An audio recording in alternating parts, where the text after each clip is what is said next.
Welcome to Blended Scotch Reviews, episode number 17, Single Malt Match number 3. Today is Wednesday, June 25th, 2025. Stab the Dragon here, coming to you from Fort Worth, Texas. Even though this channel is all about studying the blended scotches, part of that study is looking at some of the single malts that go into these blends. Now, not always can I find a bottle of a single malt, so we will have some gaps, but that's okay. Tonight we've got Macallan12, a component of the famous grouse Ruby Cask, and in this corner, Ila12, a component in Johnnie Walker Red. In the contest between the grouse and the JW Red, we saw that Johnnie Walker won. The trend so far in this tournament is that the more heavily peated blends are winning over the less peated blends. But the opposite seems to have been happening in the single malt category. All right, the rules for tonight. I'll use blacked out glasses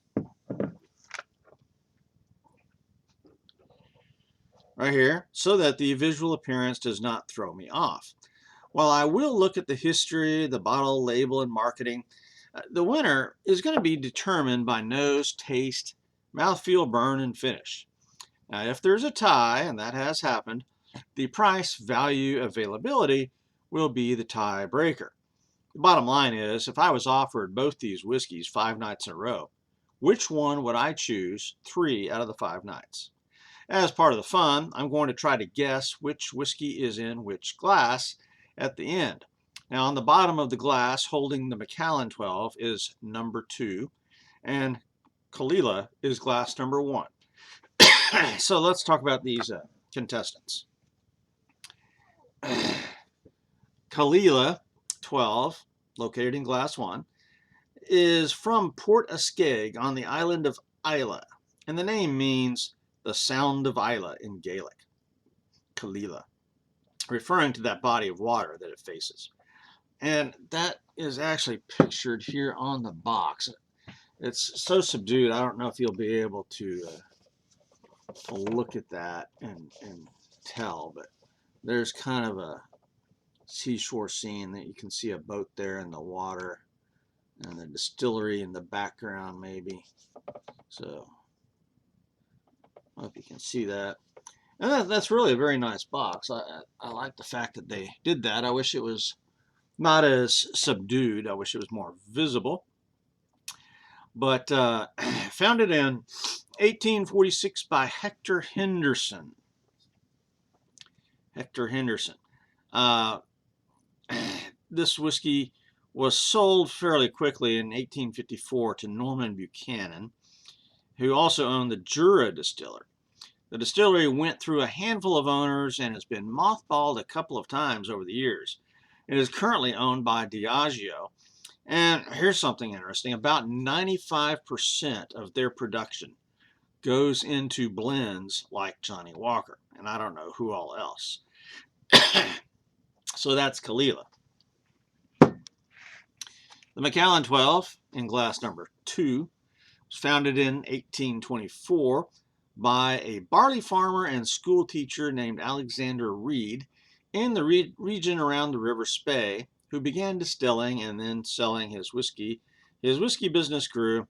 In 1892, the distillery was sold to Roderick Kemp, who then introduced sherry casks for aging the whiskey. And through the years, changed hands just once or twice. But in 1980, Macallan began to focus on selling their whiskey as a single malt and began advertising for the first time as such. So that was kind of an innovative thing. And you think, well, 1980, that's just about 45 years ago. Depending on which survey from which year that you read, this whiskey can be found in the top 20 best-selling Scotches, or also in the top 10 best-selling single malts, usually behind Glenlivet and Glenfiddich. It is currently owned by the Edrington Group. So who wins the history prize here? I'm going to give the edge to Macallan12 for the history. Bottle label and marketing.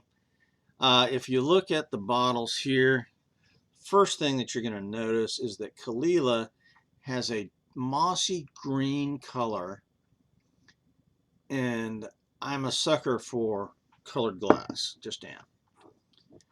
However, if you look at the Macallan bottle here, this is a very exceptional looking bottle. It's really very classy. It just exudes the finer things of Scotch that you come to expect. And so I'm going to have to go. Well, let's look at the boxes real quick. The Macallan box again is somewhat more simple and plain compared to the Caol box, but nonetheless, it still looks pretty classy. I don't know if you can tell. I think you can see the texturing on the cardboard there. So all things considered, for bottle label and marketing, for its placement in sales, I'm going to have to go with the Macallan for bottle label and marketing. Now, composition. Both of these whiskeys are 12-year-olds, but the Caol is heavily peated. And so they're both 12 years old. They're both 43 ABV. The Macallan, though not really peated, is double casked. And so there's a sherry cask influence there as well. The Macallan is considered to be either a Speyside or Highland. I've seen it referred to as both, whereas the Caol is an Ila, famous for their peat smoke. So for composition, though, that's going to end up being a tie because they're both 12, they're both 43 ABV. You know, one's got a sherry cask influence, one's got the peat influence. So that's almost apples and oranges going on there. So that'll be a tie. Well, now let's get to the nose in these glasses. And again, I've mixed these pours up, so I don't know which one's in which glass.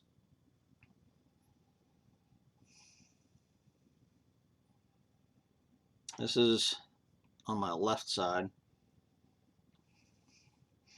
I have a terrible nose for smelling of whiskey.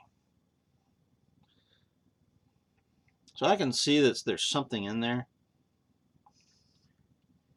It's not real strong, and I'm not sure what I'm getting, actually. That's odd. I'll have to smell this other one to compare. So here's the right glass. Okay. This is clearly the Caol. It definitely has a peated nose. So what I'm smelling over here on the left is more oaky, fruity, light, and sweet. Whereas on the right, that is definitely spicier, peaty,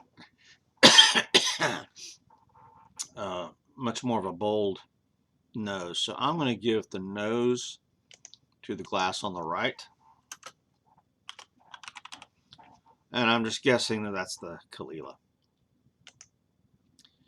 All right, so now we must do the taste. And usually how I decide which one to taste first, if there's one of the two that has a bolder nose, something overpowering, then I'm going to go with the weaker nose to taste first. So that's what I'm going to do here on the left side. And I really, I'm 100% sure this is now the Macallan. Cheers.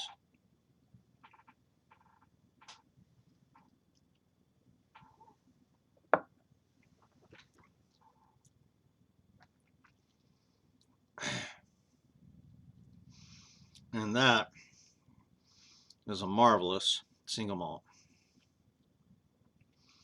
I do get a little bit of the wood. I do get some fruitiness there, like apples and pears, maybe something like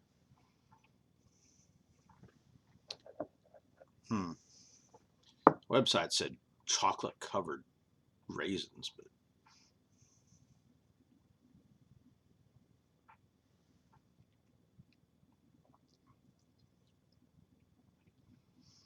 I don't find the fudge or the chocolate covered raisins. The box says that. But this is definitely a pleasant pour. I mean, that's rich.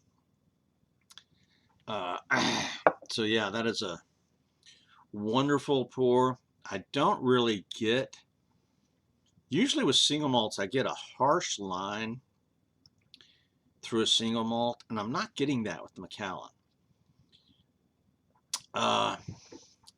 With bourbons, you get a harshness that's inherent to bourbon that I think comes from the char, the barrel char. And a lot of single malts, I get a similar harsh edge, except it's more refined, it's more straight, whereas the bourbon's broader. I don't know if that makes any sense, but with the Macallan, I'm not getting that harsh line. So this is a very smooth, and that's a word that's overused, but there is a tingle, a burn there, because it's the 43 ABV, and it's a very pleasant burn. Gets up in the sinuses just a wee bit, but nothing really going down. And I love the burn in a whiskey, and that's something I really like. And so if something's exceptionally smooth, that's almost points off, because I want to have something in there that reminds me this is whiskey. This has that, but it's just a wonderful, delightful flavor. So let me rinse my mouth out with some Topo Chico.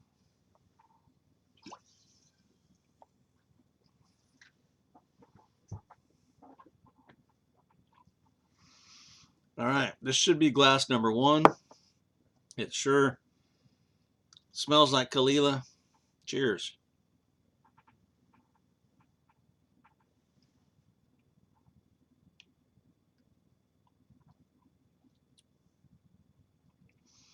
And from first to last, you get that wonderful peat. Now, different peats have different flavors.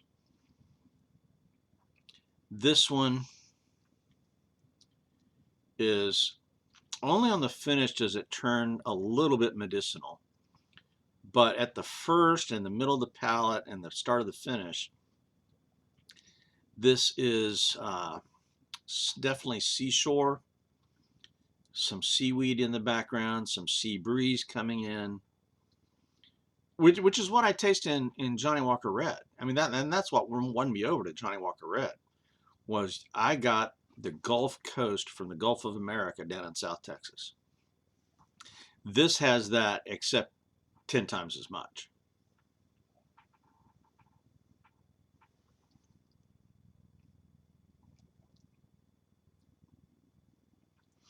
And that's really a dominant flavor. It's like I'm not getting hardly anything else but the peat. And it's marvelous. I love that. Now, to decide which of these is better, though, the mouthfeel is rich, but I'm not getting as much burn as the Macallan had. And on the finish, the peat carries through, but it changes a little bit into a slight medicinal, which I don't mind that. I mean, some people hate that, but I mean, anything about the peat I love. So that's what makes this contest very difficult, is that these are two very different whiskeys, okay? And so to compare things like that and say, well, which one would you prefer? Well, I like both. And so it's really kind of not fair. And this is why on the blends, at least, the peated blends are winning. But in the single malt competitions, what I have found is that the peated whiskeys are not winning. the unpeated whiskeys are winning. So like in the first contest, I had Talisker Storm versus Aberfeldy 12, and Aberfeldy won that. In the second contest, I had Highland Park 12 versus Teachers. What was Teachers Single Malt? It was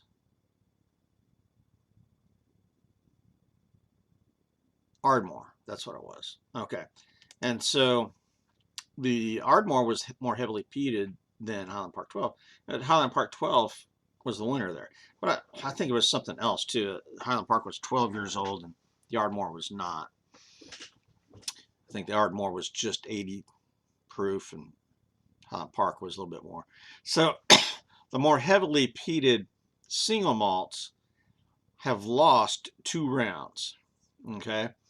And I think that right here, which of these two would I prefer to drink 3 out of 5 nights? I think, again, the Macallan's going to win this one. I think that the Caol, though magnificent, and I would never turn a drink down, 3 out of 5 nights, I think I would go with Macallan. And it just so happens that price, value, and availability, while both of these are available widely here in Fort Worth, the Caol is running, you know, $5, $8, $9 more.